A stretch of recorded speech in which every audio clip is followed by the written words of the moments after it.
Everyone. It's obviously such a fab group here tonight. So I am Rhiannon Davis. I am the new director of Labour Women's Network. And just to introduce myself a little bit for those I've not had a chance to meet yet, I am a long-time Labour staffer, um, former councillor, former cabinet lead. I've also worked advising Labour politicians. I've worked advising diplomats and business leaders in a range of different industries, and I've worked on a lot of campaigns, everything from how you increase recycling rates through to how do you abolish the death penalty. So I've got like a range of experience, and I have been able to really draw on that when I was a councillor for 4 years in Islington, and a cabinet lead for crime and community safety. And I took on that brief the day before the London riots, which was fun. So yes, so I have some experience to share, but we've also got a fabulous panel here this evening who have an absolute wealth of experience. So I'm really looking forward to hearing from each of them.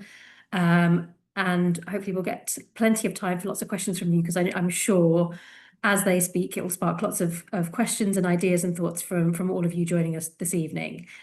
So let me start by introducing our panel, and I'll give them each a few moments just to introduce themselves so that you get a sense of who they are and what they're bringing for the conversation this evening. So let me start with Councillor Juna, if you'd like to unmute yourself and introduce yourself. Thank you so much, Rhiannon. It's a pleasure to be here. I hope everyone can hear me, right? Can you hear me? Okay. So, good evening, everyone. My name is Juna Satyan.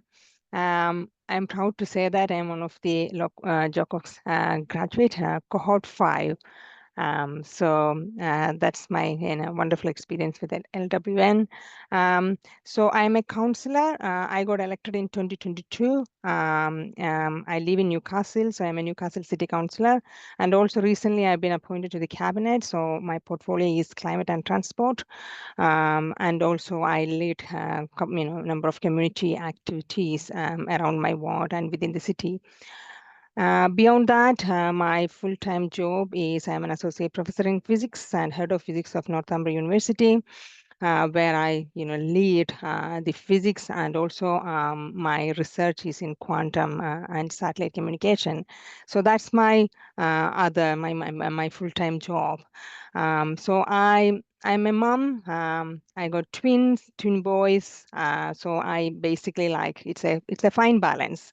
But it's really, really wonderful to work in the community, because I was a community activist before, entering into the politics through my work, through my outreach activities, STEM outreach activities. So that's how I actually, got involved in the community. And then I stood for the local election in 2022. So it's basically like a community activist to politics. And I continue doing that in my work, basically evidence-based policy making. That's my key in my work style. Thank you so much. Amazing. Thanks so much. We're really delighted to have you on the panel this evening. Councillor Kate Ewart, shall I let you introduce yourself? Yeah, just as my son's walking into the room to tell me something important. So I'm Councillor Kate Ewart. I am a Cornwall councillor down on the Rhine Peninsula and St Germans, which is right in the far east of Cornwall, the jewel in the crown of Cornwall and the best place in the entire country. And I challenge anyone to prove me wrong on that. I have huge community pride. So I was first elected in 2021, not a successful year for Labour generally in local government. But I won this seat for the first time ever for Labour. It had only ever been Conservative and Conservative Independent before. And then I was re-elected this year, which, surprisingly, I've got a bit of a theme going on. Also not a great year for Labour in local government elections. But I absolutely smashed it. Actually, I trounced Reform, I trounced the Conservatives. Even with all their votes together, I still would have won, and massively increased my very slim majority, and had a really big vote share percentage increase as well. One of the few Labour councillors across the country to do so. And I did that because I'm a community champion, and it sounds corny, but everyone knows me because I'm in my community all the time. I'm also an LWN Joe Cox graduate. Also cohort 5, we are the cohort 5 massive. And it completely changed my world doing the Jo Cox program. I met some amazing sisters who are now some of my closest friends, and really changed my perspective. My job, apart from being a counsellor, I'm a mum to 2 kids, both with disabilities, and I work full time for a Labour minister as well. So it's all a bit of a juggle, but you want something done, you ask a busy person, right? You just get it done. And I think that's me. Brilliant, thank you. And last but definitely not least, Sharma, do you want to introduce yourself? Hi, thanks, Brianna, and hi, everyone, and thank you for giving me this space the opportunity to speak to you all. Where do I begin? So, a mum, a single parent of a 16-year-old who's just about to finish her GCSEs, which is the delight of never having to do maths ever again is, I think, the overwhelming feeling of the week. I'm a history teacher by profession, although I've not been in the classroom now for 10 years, and that was a conscious decision for 2 reasons. Partly to look after my late husband, who passed away 8 years ago, but also because I was elected to Brent Council in North West London in 2014, and I was appointed to Cabinet in 2016 as the regeneration lead in Brent, and I had been the regeneration lead until I stepped down in October, just gone in 2024, because I am now the new head of the Labour office at the Local Government Association. The first woman in this post. My predecessors are Pete Robbins, who's in number 10, and a certain Morgan McSweeney. So you can see kind of the importance of local government to, I suppose, the current picture. In my other roles, Labour roles, I've sat on the NCC. I'm currently the vice chair of London Labour. So I do a lot of work, or previous to this job, I did a lot of work around selections and interviews and that kind of thing. And I'm a graduate of not the Jo Cox or LWN schemes, but the Fabian Women's Mentoring Scheme, cohort 3, back in 2013. And some of the sisters I've met there are some of my closest friends to still to date. I was a parliamentary candidate in the ill-fated campaign of Chingford and Woodford Green. That's a whole another story for another day. But yeah, I absolutely value, and I work with some of the best women leaders in the country, best women politicians in the country. And I'm very, very big advocate to get women into public life. And being a councillor is one of those amazing things to do. So I'll leave it at that, but I will happily answer and speak to more through the evening. Brilliant, thank you to the 3 of you. And also on the call, we have Jane and Sian from the LWN team. So as always, there will be making sure that we've got your comments and questions, and also feeding in from their experience of working with councillors and being councillors and all the rest of it. So let's kick off. The aim of this evening's discussion was really just to explore what it means to be local politicians, like how there are different ways of being a really effective local champion. And we know that for some of you, selections are already happening and in progress, but actually for some reason these are still upcoming. So hopefully for all of you, in wherever you are in your stage in your process, this will be a really valuable discussion.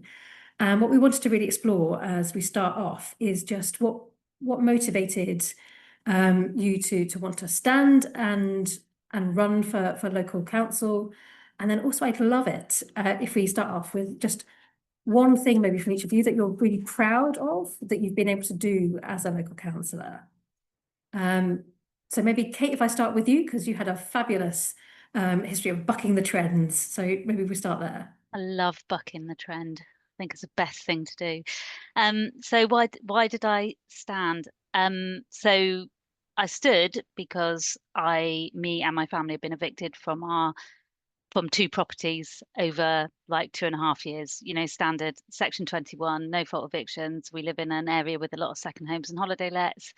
And it was really hard to find somewhere to live, really, really, really difficult.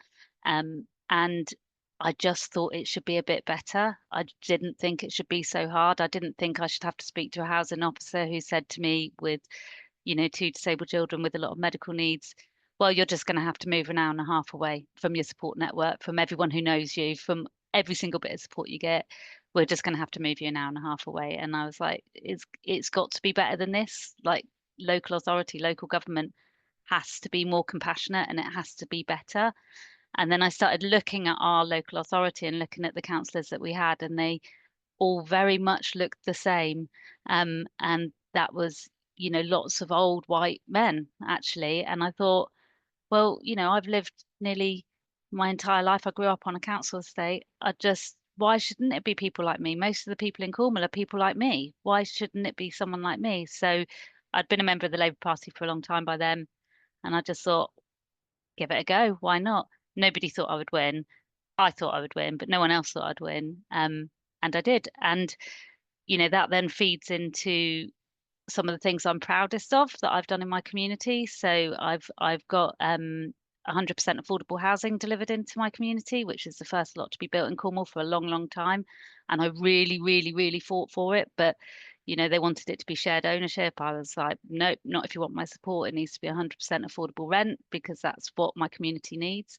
So that has just started being built in the last couple of weeks. And I'm not going to lie, I started crying when I first saw the spades going into the ground, because that will make a difference to people's lives where I live, you know, to friends and neighbours. And that's the power of local government. And then I'm going to add in, Rhiannon, I'm going to cheekily add in a second thing.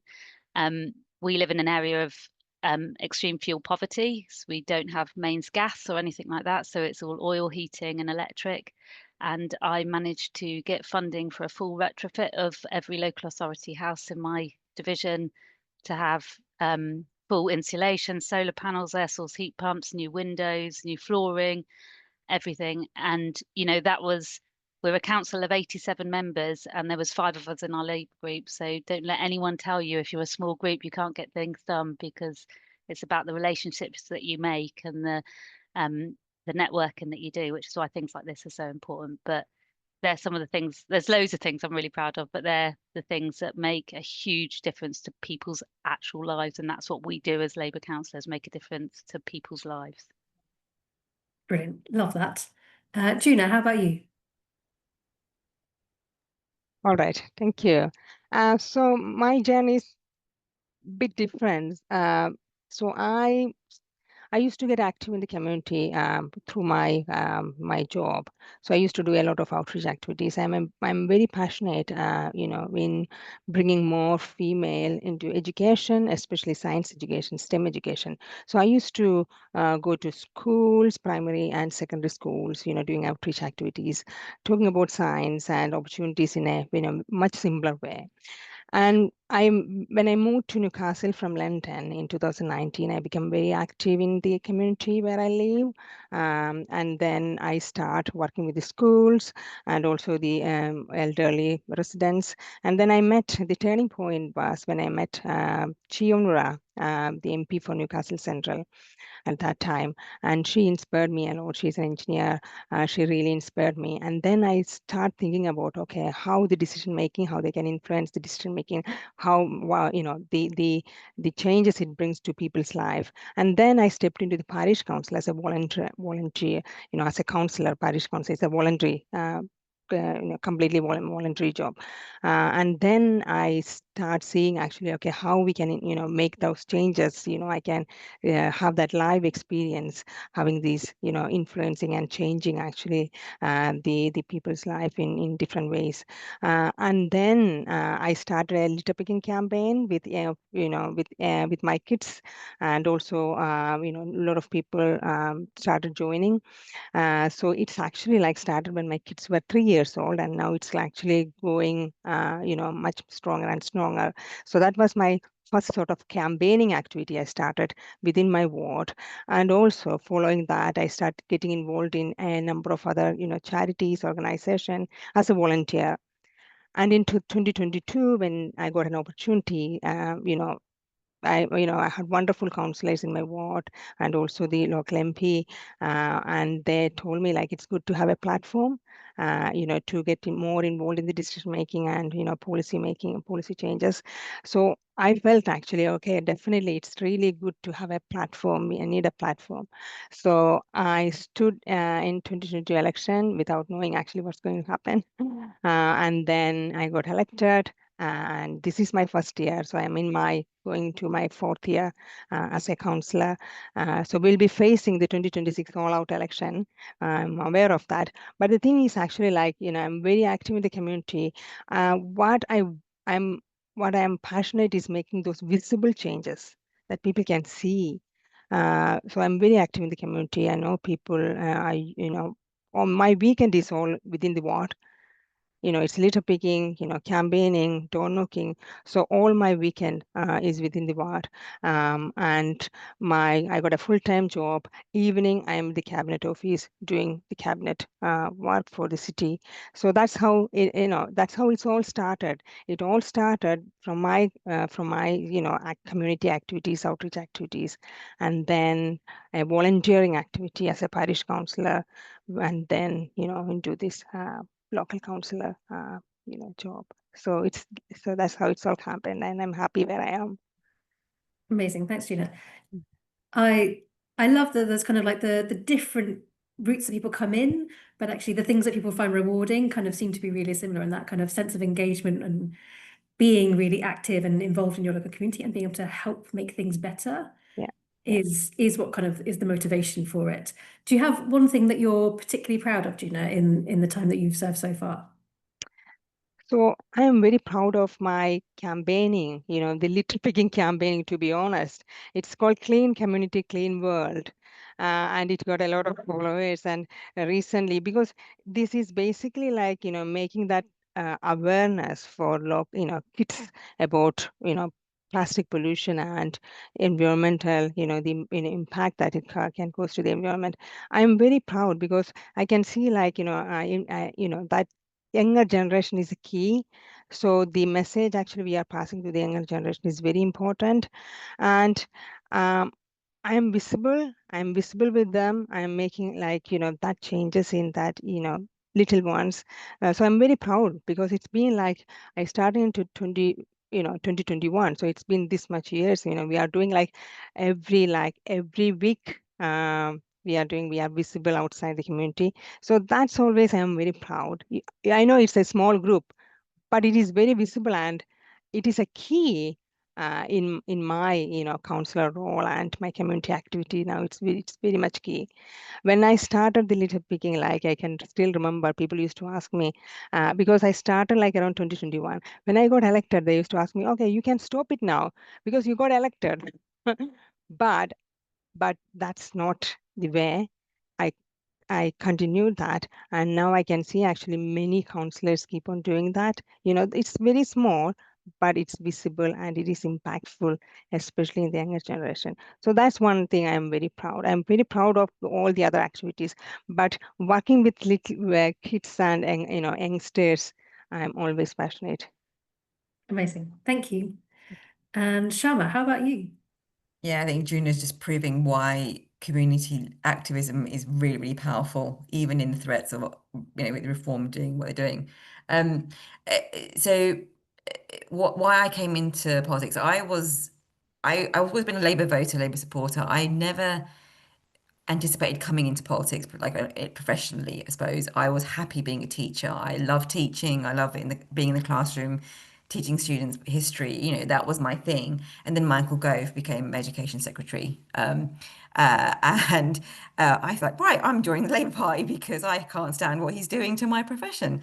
And that was a motivating force for me to get in and do something and not continually shout at the TV. My husband's experience with the NHS as well, we could see kind of where things were heading before the NHS, and we had amazing care for him in the years before he passed away. But I was adamant that some of the difficulties that he's faced, is there anything I could do to others don't have to face those things? So they were the two motivating, driving forces for me.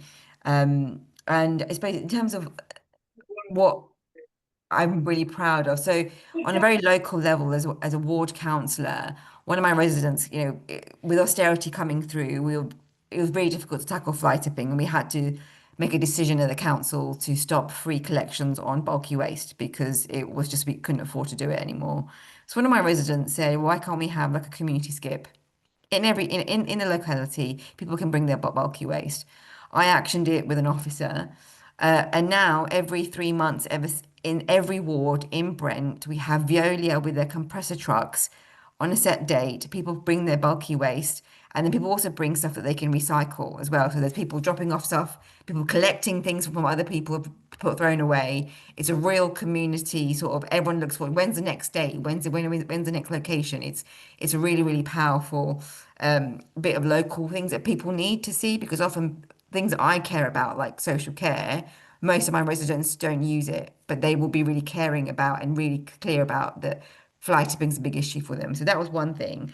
In my regen role, I was the longest serving regen lead in London for a while. So I'd been there for 8 years, and pretty much for one time the only woman actually, which was in developer circles, it was extraordinary to see how many men in flash suits could think they could tell you about your brief. And I'm like, no, I know my borough, I know what I'm talking about. But the decisions I've took as regen lead has meant that today we have got thousands of people living in social homes in Brent, and I'm incredibly proud of that. And I stand by my record. We're one of the largest builders in London.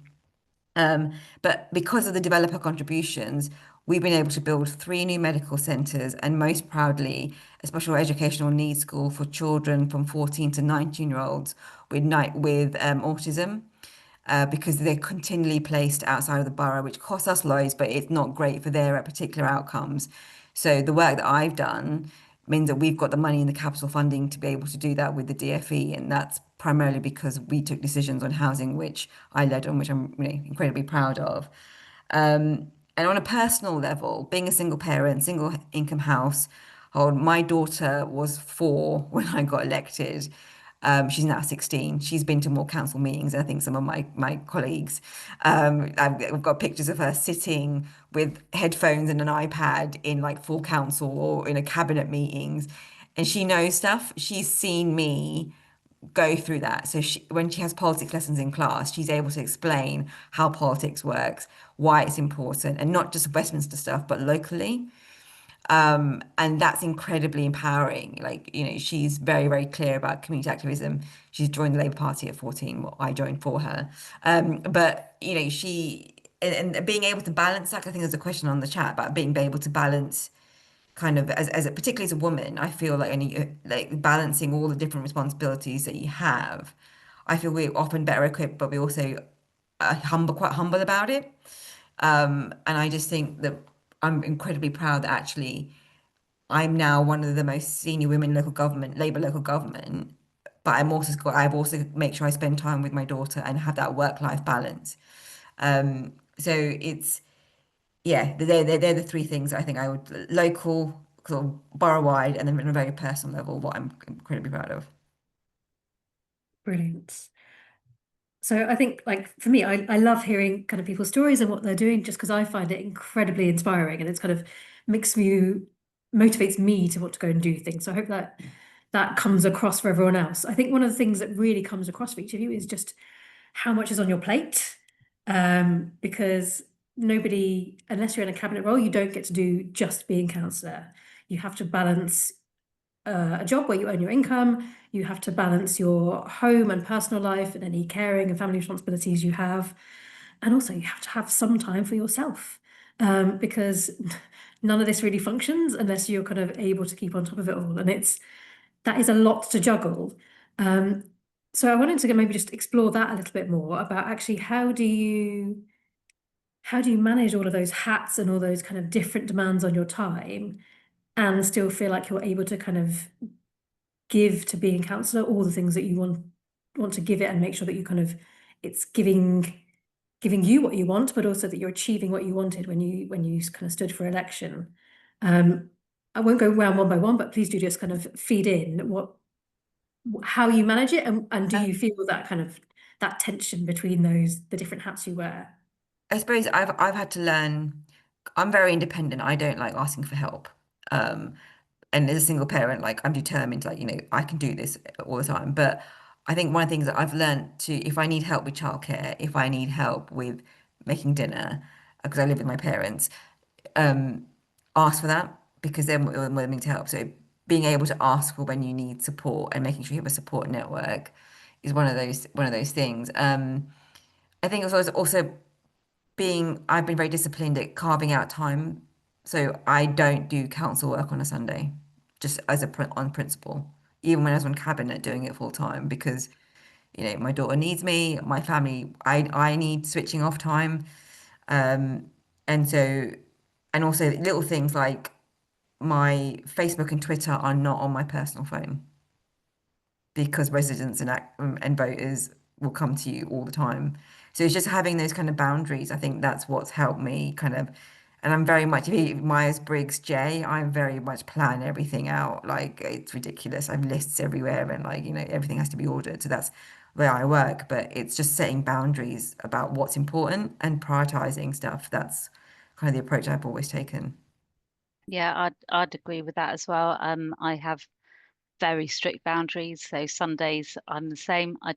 I will not touch my, I won't say I don't touch my phone because I do, but I won't pick up calls. I don't touch my laptop. It's about my kids. It's about my family on a Sunday. And that might just be us sitting around in our pajamas all day and watching films or something. It's not like we've got to be out doing stuff. It's just about us all being together. I've got a lot better at saying like, no, I won't take calls after like 8 o'clock at night, that kind of thing. But also just having to be really, really organized and, know that I will schedule time for doing specific things, and that is the time that I've got allocated for doing that. So I have to be really, really regimented with myself. And it's difficult when you've got kids and you're doing school runs and you're taking them to things and appointments and you work as well. And my day job is working for a minister, so that's not exactly the most low key easy thing in the universe to do anyway. They're quite demanding people, you'll be surprised to hear. So it's having boundaries with that as well. So I have to be very, very clear on absolutely not, I can't do that. You get the best of me all day, but you don't own me. And I've got other things to do. So it's about setting those boundaries and just being clear with what I can do and what I can't do. I see someone's asked what the minimum time commitment is for a councillor. I don't know that there is a minimum time commitment really. I think, I've heard people saying before, oh, you only have to turn up to one meeting every 6 weeks. I mean, if you do that, you'd never get re-elected. It's how long is a piece of string. So that there are people that do the bare minimum.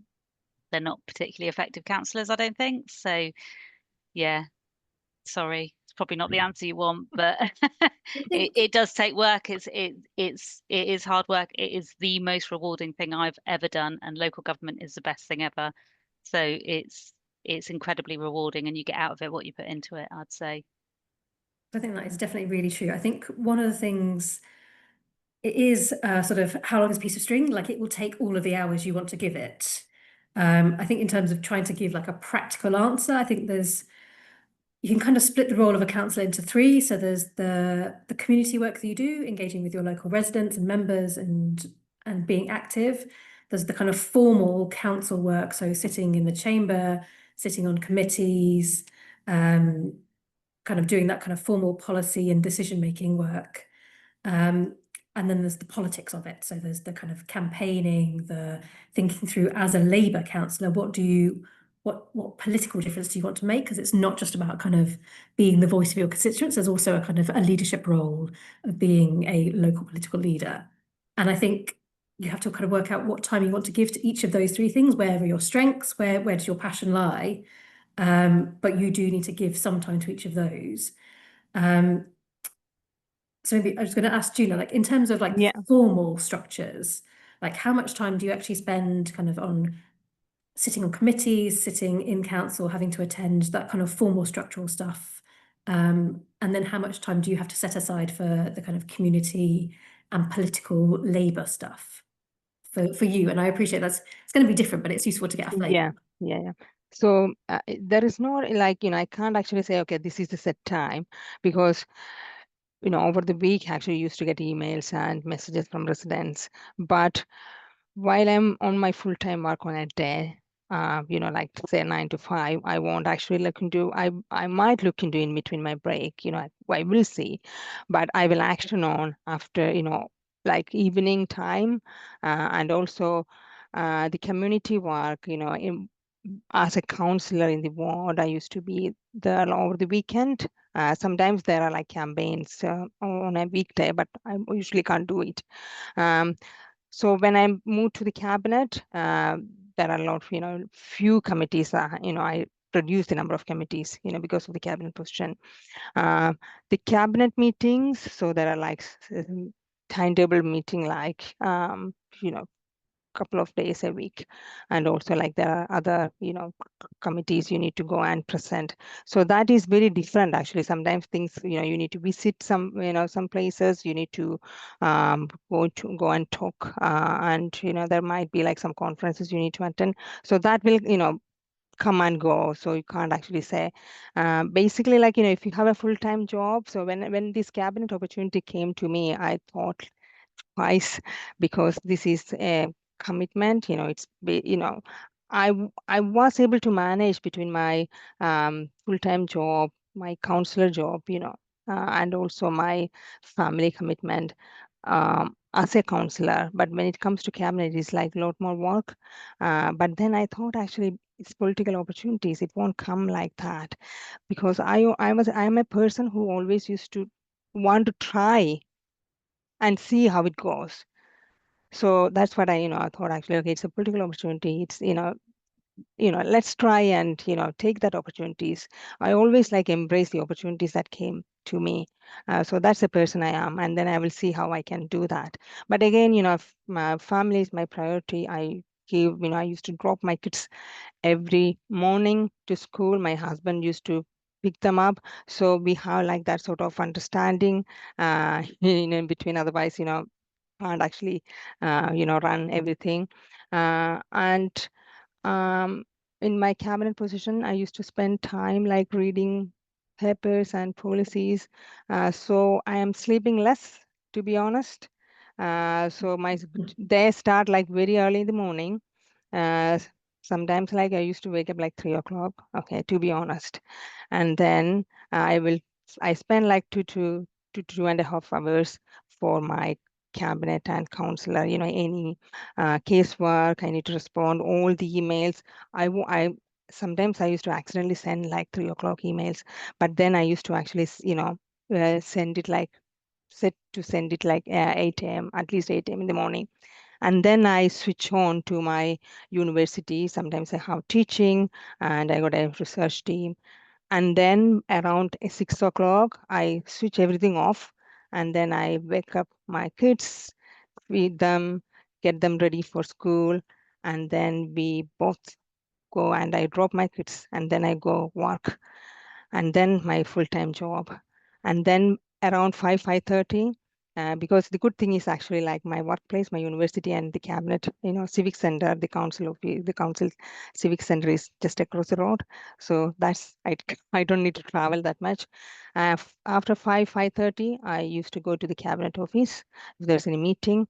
So I used to arrange all my meetings. So to be honest, it's really good. Actually, the officers agreed, actually, we can have all the meetings after 5:30. So I used to have meetings, portfolio meetings around that time. If there's any late meeting, sometimes it happens.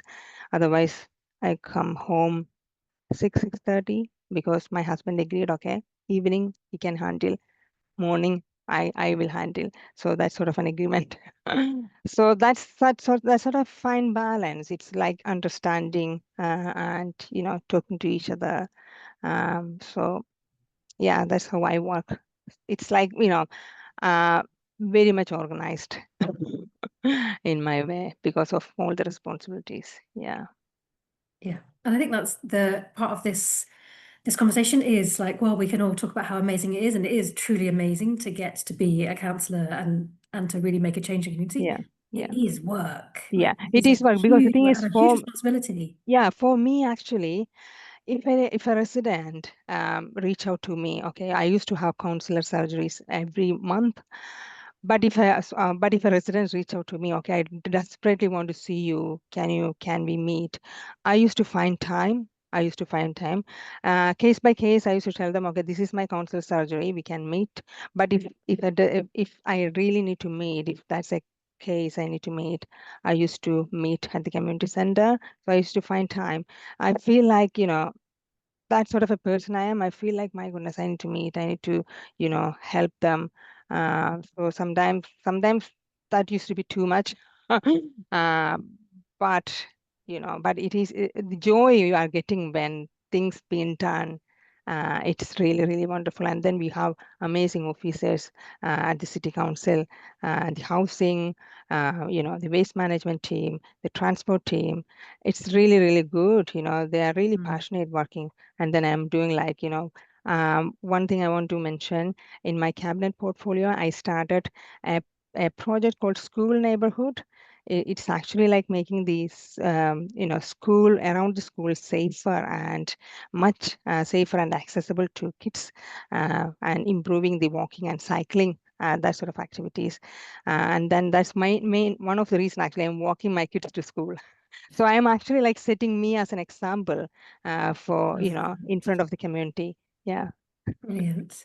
I can see you've both got your hands up, Kate and Shama. Do you want to? Yeah, I think Julie's point right about kind of organisation, and I think as women generally are better at that. But I think the other practicalities of anyone who's looking to stand, and I hate saying this because I think the intrinsic kind of value of standing as a councillor and what you get out of it as a like as a soul thing is huge. But we can't get away from the fact that the financial things you should really look to consider. Um, like we're currently campaigning to try and get pensions back for councils in England because we're trying, Kate, because Eric Pickles in his wisdom decided to remove pensions for English councillors. So Wales still get them. If you're a councillor in Wales, you will get a pension. And actually your base rate for a councillor in Wales is much higher as well.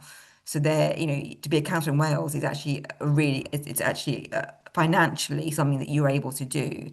But there, just for you to, I think as women is worth noting, look at what the basic allowance is for your council, what SRAs that you might be entitled to if you take on a committee role or a position. Because as a cabinet member, I get more, so it was enabled me to do it full time on top of my base allowance. But some councils, I think most Labour councils, have adopted maternity cover, maternity pay as part of, as being a Labour council, it was an LGA campaign a few years back, which is done. But some councils are also now providing childcare allowance. So my council provide childcare allowance for parents who need childcare for evening meetings. So also look at that because depending on whether you're going to carry on your full-time job or not, some councils have meetings during the day. So, and actually a lot of workplaces, particularly if you're working in certain big corporates, they will actually give you allowances in separate to your annual leave to allow you to become a counsellor, because being in public life, you're able to get that dispensation. So just the practicalities of it, like I think it's important for everyone to go in there with their eyes open. In terms of time limits, it's what you put in, so and how much you're willing to do. Like the others have said, if you don't do very much and be complacent, you won't get re-elected. But it's about finding that balance. And I think, you get an allowance to read the papers. So there is compensation for it, but it's just making sure that you're able to kind of go in there knowing exactly what you're able to do, and then to have a chat with your leader, your whip, about what your commitments are, so they're fully aware as well, because you don't want to be seen to be the one person that can't do anything because you've got a job or other responsibilities. So that's what just to kind of give that a bit of practical advice, that there's something that is worth looking into. Thanks, Shama. Yeah, I mean, I was going to basically say exactly that. It's, there are schemes out there to help women particularly to be able to get into this. So the childcare allowances, our council does it as well. It is a big time commitment. Like there's no getting around for it. And you might say, right, my council day is a Wednesday. That's what I do on a Wednesday. But your residents have absolutely no idea what day is your council day, and they'll ring you every single day. They'll quite often ring you at 11 o'clock at night to talk about a planning application that's really, really important to them. So again, it's about setting those boundaries. I think a really, really solid bit of advice I was given just after I was elected, or literally the day I was elected first, someone rang me up and said, Kate, if you'd listen to one bit of advice, listen to this: fill your cup up early. So fill it up, do everything to begin with, so that you've already got that baseline of what everyone expects from you. And then when you've got the times because of your kids or your family or work or whatever that you can't quite meet that, people still see that you're doing all of that. So you've already got, you only have to top it up a little bit, because you've already, when you had all the energy and you weren't exhausted, you'd already filled your cup up. And that was just absolute solid advice, and it's definitely stood me in really good stead, because there's been times with the kids where I've basically had to kind of not be around for like a month, but no one's really picked up on it that I haven't, because I still answer my emails, and they see me as being a really active local councillor. That's just the view of me, I guess. I think there's two last bits I wanted to pick up before we open it up for some questions. And I think one of them is that kind of that point about having some really tangible, visible impacts that you can point to, about like, what difference have you made, so that when you're canvassing, when you're talking to loads of residents and they're saying, well, what have you done for me, that you can really point and be really clear about what it is that you're doing, what difference are you making. And some of that can be really small and affect a very small number of people, but it's very tangible. And some of it can be kind of bigger, more kind of policy work, that kind of will take longer to come to fruition, but will be as meaningful. But I think it's understanding how you tell that story about what difference you've made. And the bit I wanted to kind of bring in was, all of this is political, because as we know, in the run-up to the next election, particularly in Wales and Scotland, there's a big reform threat, and that's been present in England for a while, and local government is feeling that now. So what experiences can you share about how you think and what's worked for you when you're campaigning against other parties, and how you really stand as a Labour councillor and land that in your campaigning and make that work for you? I can start with that one, because obviously I've been dealing with the 10 reform councils that are just in place now, which is awful. And the fact that my office, two doors down from my office, we're going to have the first LGA reform office, which makes me feel gross. I think we're in a really, really unique place for the first time in almost in 1.5 decades, in that we're in government as well as local government in many places. And it's how for the last decade and a half, our campaigning strategy has been, well, the Tories are in opposition, so therefore it's going to, blame them, but we can't blame them now because we're in government. So it is about that community champion piece, right? You can absolutely blame their legacy. Like, that is responsible for an awful lot in local government. So absolutely, but voters are tired of hearing that. Voters are tired of hearing it's the Tories' fault.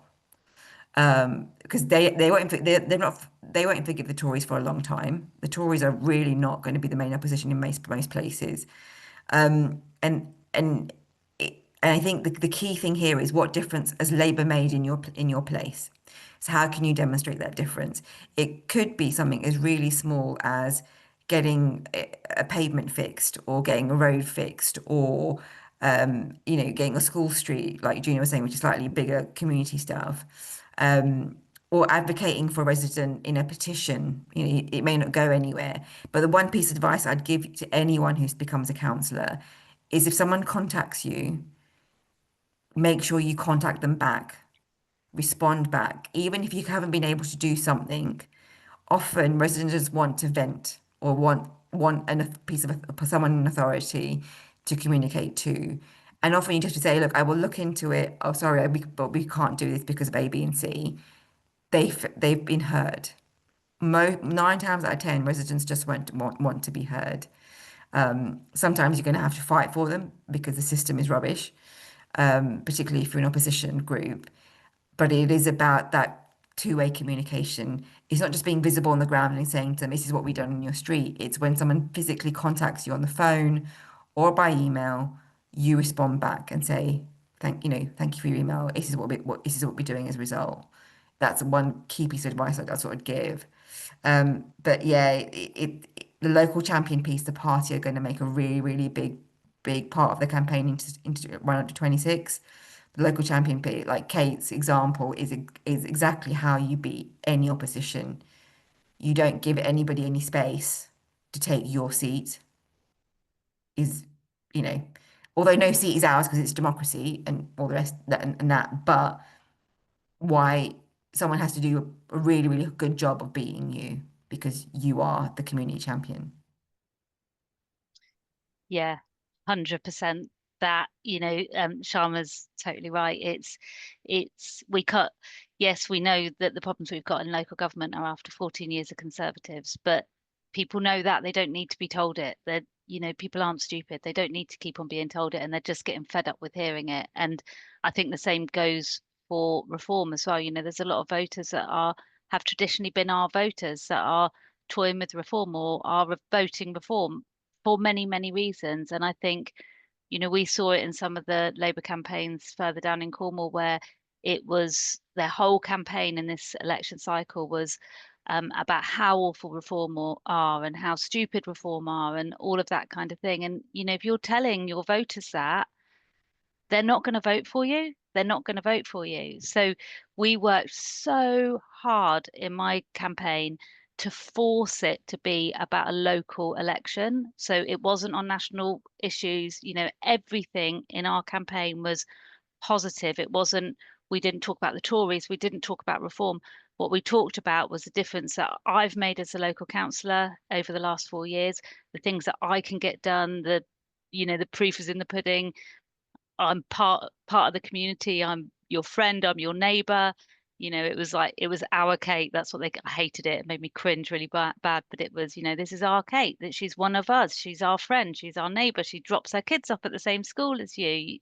She goes to the same park. She shops in the same shop. So it was about, we just forced that being local. And you've got to have something to back it up. You've got to be a local champion. So before I was elected, I ran like a baby group. I did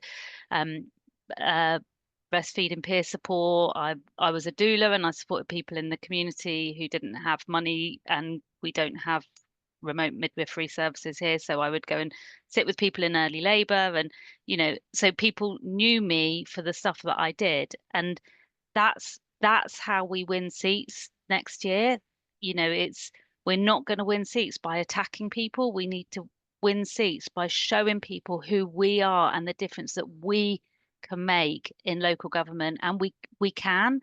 So it's just about being there, forcing it to be local, forcing it to be about local issues. When people start talking about reform on the door, start talking about your local park, start talking about the issues on your local street, start talking about the housing in your area. It's those things that we will start seeing change with the Labour government. We will start seeing those everyday things getting better. And that is what people care about.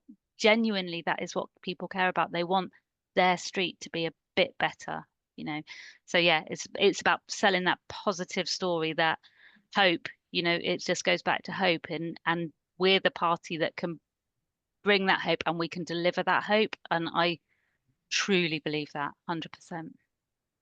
On that, I was just wondering for each of you, so we at LWN have several different campaigns that we run around trying to remove some of the barriers that women face. And one of those is around keeping the good stuff. So things that happened, particularly during the COVID era, around, for example, online meetings. Like, we know that for women in particular, that's incredibly helpful to allow us to kind of juggle all these things and still fully participate. Is there one thing, either kind of something practical like that or a bigger picture issue, like if your council or the government could do one thing to make it easier for you to be an effective councillor, is there one thing that you would ask for? pension. Protected.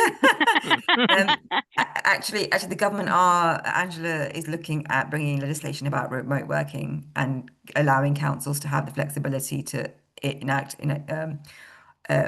mobile flexible working and sort of remote meetings, which we haven't been able to do because legislation means that you have to be in person to vote. So that's coming through, and I think that's been a significant barrier. I think beyond that, I think they need to do something around the current toxicity and culture of politics and campaigning. I don't want to bring a downer on it because I've got some phenomenally resilient women who are leaders at the LGA Labour group who've withstood some of the most horrific things, and they're still standing. They're still going to fight for the communities because that's what they believe, and I'm so incredibly privileged to be amongst to work with them. So that would be my one thing, is how we change the culture of campaigning and the targeting of kind of public figures. I think we have to be seen to be doing something around that, and so I think that would be my one thing. Like it shouldn't put you off because actually within the party we've got support networks, but I think the government could be doing something more about giving the Electoral Commission more teeth, giving consequences for those who aren't playing by the Nolan principles in public life. Like there's got to be some sanctions now. Yeah, I agree with that. I mean, I had a really, really awful experience where I had, I had death threats to me. I had death threats to the children at school. The school had to put in panic alarms, all sorts of stuff. And it was terrifying. And I've got a dead fancy GPS panic button now that the police gave me, it's very nice. You can talk to it and everything. But it shouldn't be like that. And my council were really slow to react to it. The police were brilliant. The police kind of forced them into reacting to it. And there's some really simple little things like not having to beg to not have your home address on the council website on everything. That should just be, it should be the other way around. You can opt into having your home address, not the other way around. I think there's some disparity across local authorities. So in my local authority, we don't get given a mobile phone, for example. So we get a laptop, but we don't get a mobile phone. And we are very rural and we're single member wards, so we work separately. But they won't give us a mobile phone. And, it's things like that should be, like a basic safety toolkit for a councillor is they should be given a telecommunications device and a computer to be able to do their job properly. And they're really simple things that could happen that would make women feel safer getting into politics, because you're putting your head above the parapet and you do develop a thick skin quickly, but we shouldn't have to develop a thick skin. And there are times when I just have to step away from things and go, this is madness. Like people should not be talking to each other like this, but they do. I blame it all on social media. But yeah, so I think just those really simple things, and I think about protecting where people live and where people's kids go to school is absolutely fundamental. Yeah, definitely. All right. I can see we've got a couple of questions lining up, so I'm going to take a few questions. So for Gina, Kate, and Shama, please just do jump in as and where you've got answers and something to help answer these questions. So Janet, if I take you first, and then Victoria, come to you next. Sorry. Good evening. I'm highly appreciative about this event tonight, and I say big thanks to the panel, and I look forward to see more of this anyway. My question is this. I don't even know where to start from. I put myself forward in my constituency and for Labour councillor for next year.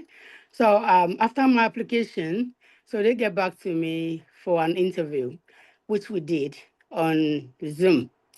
So the interview doesn't take more than, I think, 15 minutes. So normally they say it's 30 minutes, but it's 15 minutes. So I think because they were busy and they do some other things. Let me go straight to the point. So during the interview, they asked me some questions. They asked me a question about my local community, like my constituency and everything, what I've been doing. Normally in my constituency, I'm disability officer because I got challenges myself. I got blood clots and asthmatic patient, but it's under control. So and as well, I'm working with the vulnerable children in school. So I mean, during my work period, so I met a lot of people with their disability issue.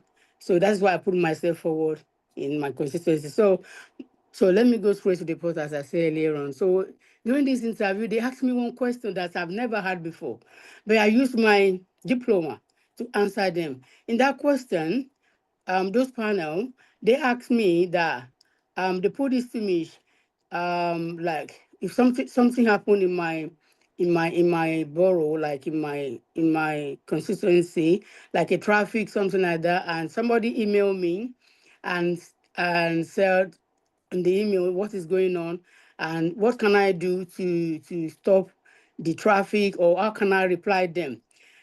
That question was very, very strange because I've never come across to something like that. So, and then this is my first time putting myself forward as a councillor. And then I used my diploma to answer them. But then I said, I think in councillor meeting they have a team. If something come up like that, I have to get back to the team. I don't know if I'm correct. I think I have to get back to the team, and whatever the decision they made, then I have to come back and email whosoever email me about the situation. And that's what I said. So we hand up the what do you call it, the interview. And what I saw is about after 4 days, they just emailed me, said I need to appeal because during my interview, there's one question they asked me and I didn't have an answer to it. And they put it under the email, exactly what I just said now. Then I was like, what's this? They said they gave me 14 days to appeal against their decision because they say I'm not going to be picked. So I was like, I'm a little bit depressed, and I'm very, very angry. Like, what's this? Because in my constituency, even though I saw a lot of councillors as I'm speaking, it's not that I'm not ready to put anybody down. They're well spoken. You can't even understand what they are saying, and they are councillor. And some other cases, before I put myself for when I have some issue, you email some of them, they will not email you back, but some do, and they are councillor. And even though when we do canvas, Janet, I was so going to say, so I think one of the things you just touched on there was something Shama was talking about this, the frustration people feel when you email and you just don't get a reply back. And you can exactly, hear from your voice how frustrating that is yeah, when exactly, you're because left hanging. So yeah, I was just going to pick up on what you were saying there and maybe just hand it over to maybe Juna and Kate and Shama as well, if you will, just about that, what the selection interviews are, because what I don't want to do is make your case a discussion for the whole group, because obviously it's personal for you. But I okay, think I'm happy to sort of give a generic sort of how to approach selections on simply relating to a little bit of what Janet's just said.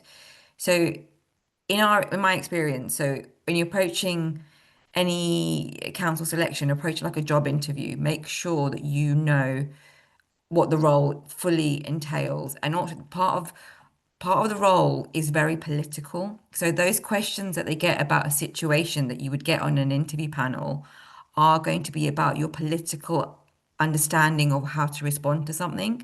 So it could be about a really local issue, about a traffic issue, or it could be your response to a very sensitive motion that's been brought forward by the opposition. That question is there to attest your ability to be Labour political and actually what would be the right response. So if it was a resident who's really upset about a traffic thing, your answer would be about you're going to uphold the Labour manifesto that you've been elected on, but actually you will take away the concerns and see whether there's any mitigation. So there are ways of doing it, but each question is designed to test a part of the role of being a councillor. So it's making sure that you understand that the politics of being a Labour councillor is just as important as being the community activist in the selection process, that is. And I think that's probably the best advice without going individually to your case, Janet, because I don't know all the ins and outs, but that would be my advice, is making sure that you know and speak to other councillors who you really respect. What is it the political role that's going to be needed within the council, and that's going to be more and more prevalent as we go further into a Labour government. Yeah, Yeah, can I just combine. say, sorry, Yeah, sorry to interrupt. yeah, yeah. Yes, I mean, thanks for the answer. But I speak to one of the leader of the councillor in my borough, and she said to me that this time I think the Labour, they are now straight about the welcome people's bar. But because this is my first time putting myself forward. So because when I saw that my councillor to seek for an advice, because we are in the midst of events. So, and she said to me after the event, we have a chat and we discuss about it. But because what I feel is that what the question they asked me that I just said now is something that I haven't come across before. Then I use my diploma to answer them. I think that should be enough for them. That, I mean, this lady or this woman, she know what she's doing, but they take it in other ways. So that is how I feel.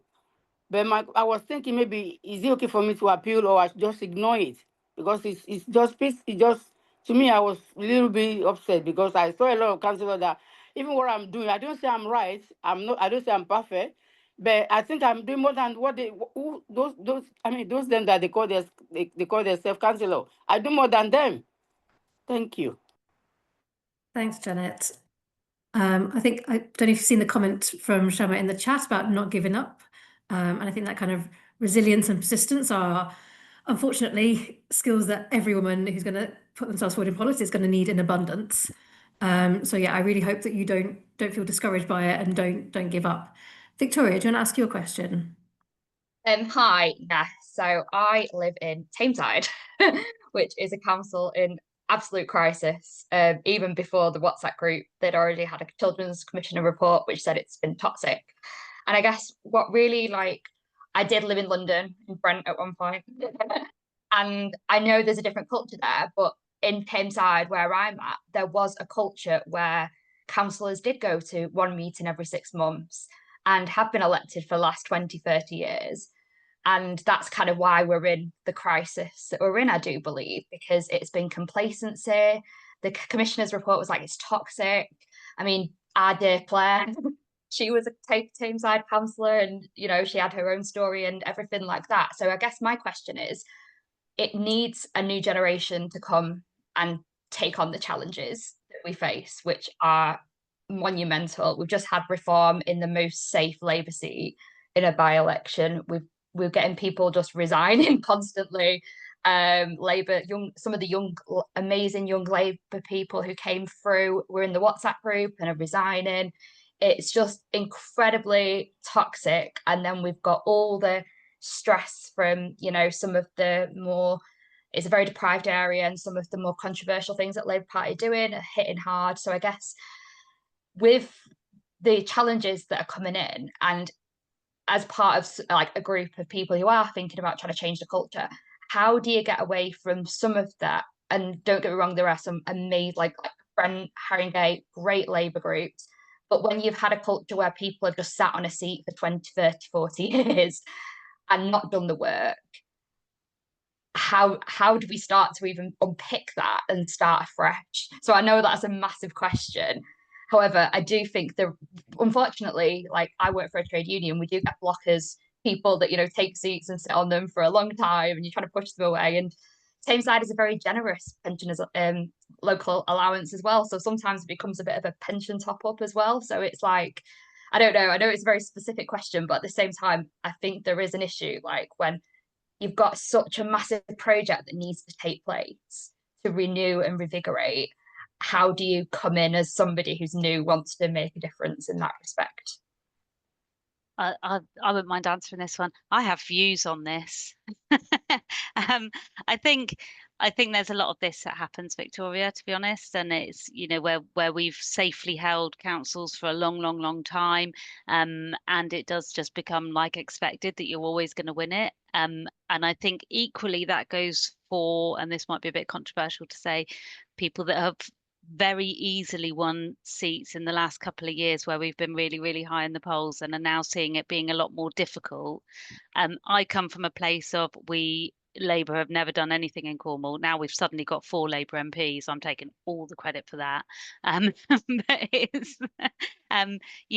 it's it's about carving out your own space. So it is about showing the change. I think someone's put it, yeah, Jane's put it, be the change you want to see. So it's about carving that out. It's about not falling into those same traps. So show people what you can do, show people the difference that you can make. And like, I will like seriously toot my own trumpet here, because so Plymouth Labour, they're my great friends in Plymouth Labour. They really are. They've taught me everything I know in a lot of ways, but I've taught them a lot as well, because they were in that position of they've held these seats for 40, 50 years. You know, they've always been Labour, and they're now suddenly starting to see that crumble, and they've got a big threat that in places where they've never had a threat before. And so they were all over helping me in my campaign, and they were like, it's so different, Kate, because we can see people respect you, not because you're Labour, not because you're a politician, but they respect you because you're part of the community and you've done the community work.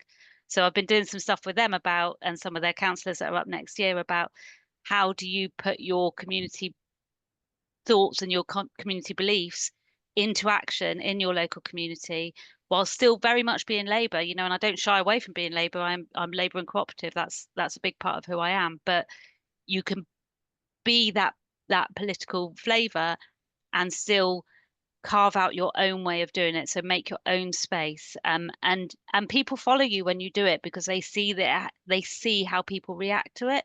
And let's face it, if you get into politics, you know, some of it is just about having your ego stroked as well.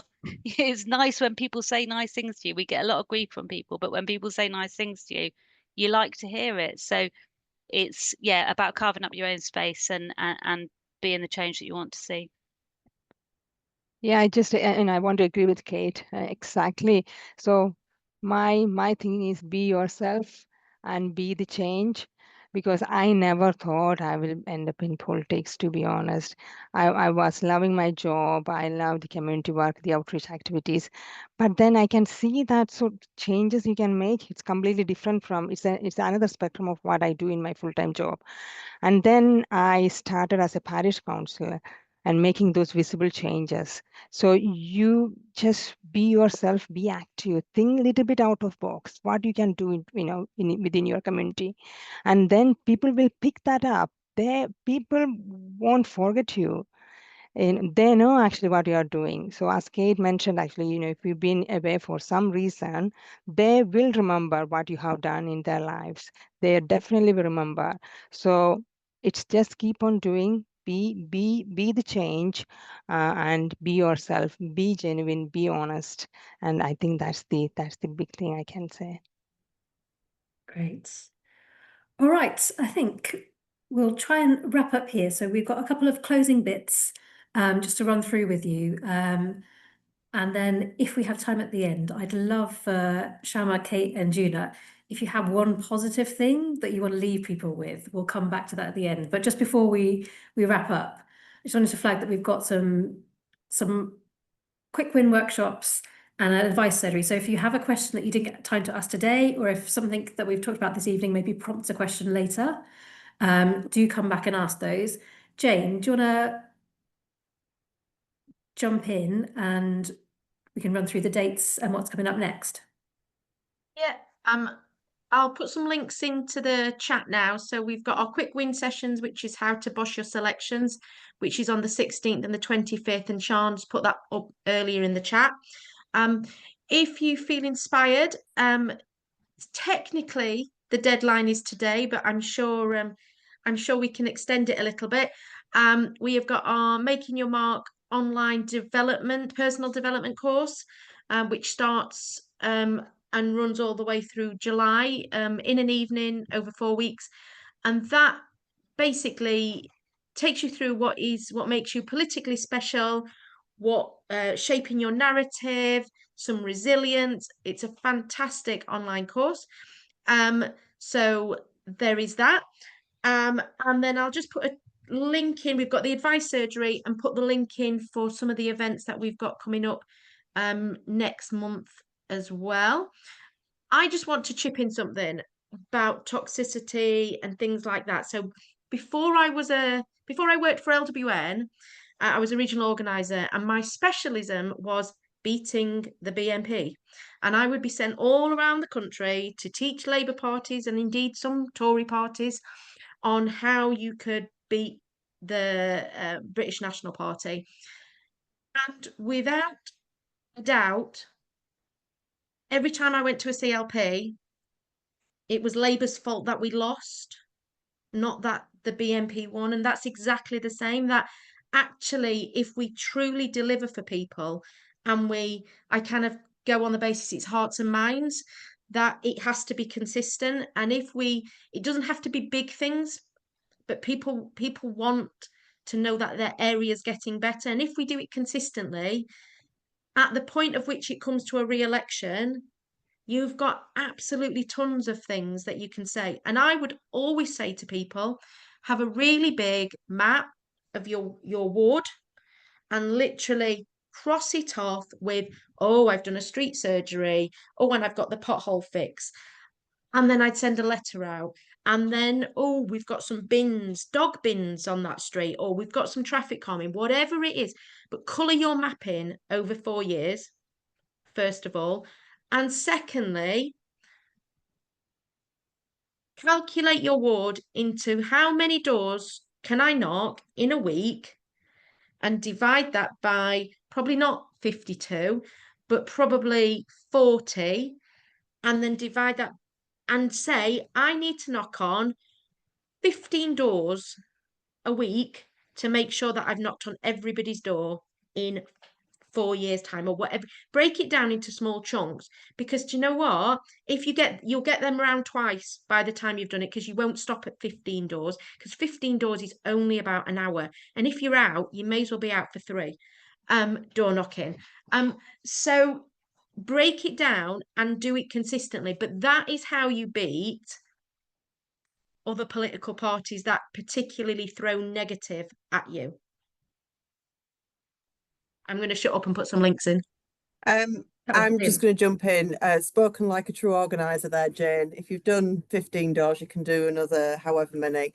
As building on what Jane just mentioned, and something that I noticed that some of my lovely Labour colleagues and friends in my area didn't do much of, and then were scrabbling around at the last minute to do before an election, is to be gathering those case studies and speaking to people as you go along. So making sure that when you've done that good thing for that street or that particular individual, that you then have the ask.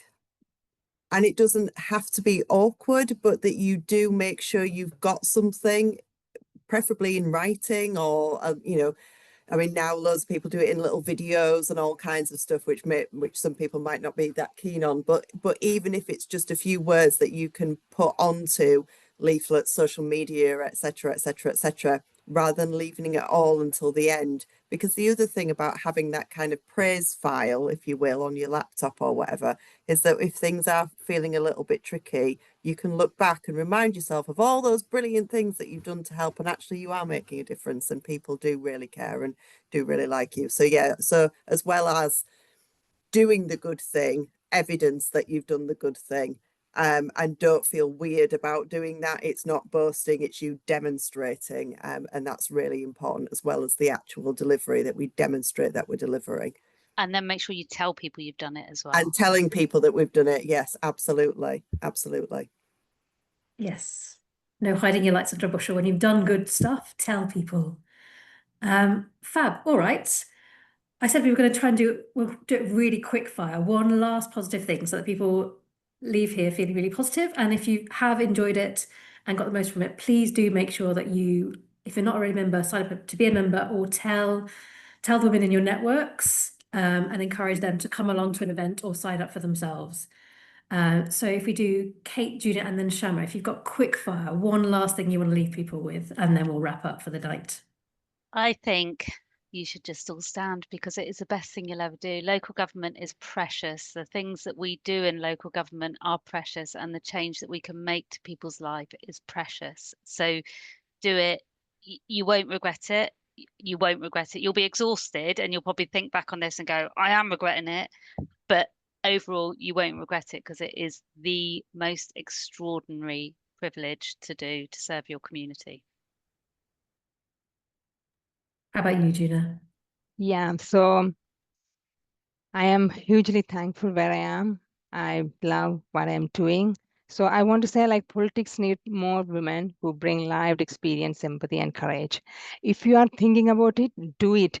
Because when I got that opportunity, I was thinking, my goodness, I got kids, I got job. Is that the right time? There is no right or wrong time. If you got the opportunity, grab it, because opportunities won't come like that. So my message to women is this: you are enough, you are ready, and you are not alone. We are all with you. So you need to bring along more people with you.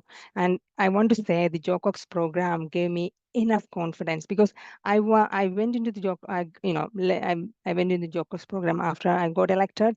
So in 2023, I got elected in 2022.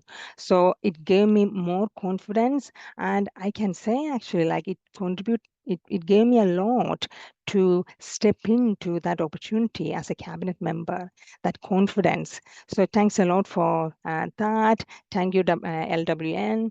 So LWN has built a sisterhood that lifts each other's up. So let's lead together. Thank you. Amazing. Thanks, Gina. And Shama, last words. Last words from me are Kate and Gina said it, stand. Because not only do you get amazing sisterhood within the party family, you will get amazing sisterhood in the communities. I've got little old lady Mary in one of my estates who thinks I lose too much weight and constantly feeds me, but she is like one of my I love her to pieces, and I would have never met her. She wouldn't have been in my life had I not been a councillor. And we women get told. We consider more whether we should be doing something, and we throw over the little bit that we can't do in the job description. In actual fact, 9 times out of 10, I can tell you the caliber of women that stand in local government are far superior than some of the men that we have. And look, we have a woman chair of the LGA, who's Louise Gittins, who's phenomenal. Bev Craig is leader of the group at the LGA, who is phenomenal as a Manchester leader. Claire Holland, the chair of London councils. We have got phenomenal women across local government, and they will back you. They will not pull the ladder up. And we are just waiting for you to join the LGA Labour family, because we need more women. So please, please do stand. Amazing. All right. Thank you, everyone, for joining us this evening. Hopefully, along with a kind of heavy dose of political reality, you have had the inspiration and that little nudge you needed, that if you were wavering about could you do it, the answer is absolutely you can and you should, and go for it. And please do let us know at LWN if you're standing, how your selections go. Keep us updated. We love to hear women putting themselves forward, and particularly we love to be able to celebrate it when you win. So we look forward to seeing that happening in 2026. All right. Have a lovely evening, everyone.